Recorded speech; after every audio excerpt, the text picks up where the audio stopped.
एक स्थिति है मेरे परिवार की। मेरे पिताजी बहुत ही सज्जन सीधे पुरुष हैं। 1 रुपए का कभी भी लोभ नहीं किया उन्होंने। बड़ी मेहनत से खून पसीने से उन्होंने अपना घर बनाया था, छोटा सा। लेकिन मेरे चाचा ने, सगे चाचा ने गलत तरीके से वो घर लिखवा लिया और 60 साल की उम्र में मेरे पिताजी को मेरी माँ के साथ घर से बाहर निकाल दिया। ये स्थिति थी। सवाल ये है, चैनल को जरूर सब्सक्राइब और कमेंट करें। भक्ति भगवान की मेरे पिताजी मेरी माँ भी उसी तरह करते हैं और ज्यादा लग के करते हैं, और वो भी करते हैं। नॉनवेज नहीं खाते, सारे तीर्थ धाम कर रहे हैं। ऐसी परिस्थिति में क्यों अधर्म करके भी आज वो आगे बढ़ रहे हैं?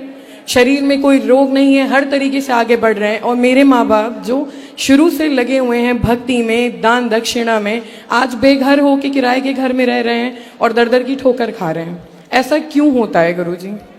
कौरवों ने भी पांडवों का राज्य छीन लिया था जी। तो क्या हुआ? कौरवों ने जब राज्य छीना तो देर तो लगी पर सर्वनाश हुआ। जी। हुआ। इसलिए पहला तो ये कि उनका सर्वनाश होगा यदि वो गलत तरीके से किए हैं तो, जिन्होंने किया है, पहला। दूसरा, अर्जुन को भी गांडीव उठाना पड़ा जी। और लड़ना पड़ा। कई बार अपने अधिकार की लड़ाई अपने को ही लड़नी पड़ती है। भगवान बोले मैं साथ हूं पर लड़ तू। अर्जुन के साथ थे पर लड़े अर्जुन। जी। भगवान भी साथ उन्हीं का देते हैं जो अपनी लड़ाई स्वयं लड़ते हैं। जी। तो अपनी धर्म की लड़ाई स्वयं को लड़नी चाहिए। ये मेरे पिताजी हैं, बहुत घबराते हैं, बहुत तो आपको अपनी लड़ाई लड़नी चाहिए। क्यों लिखवा लिया आपने? केस नहीं किया?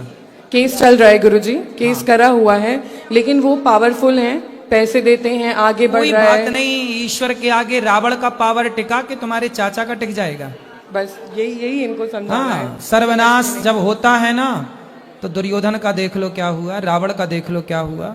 समझ ले तुम्हारे चाचा, वरना सर्वनाश निकट है, बोल देना। बस गुरुजी आपका आशीर्वाद चाहिए।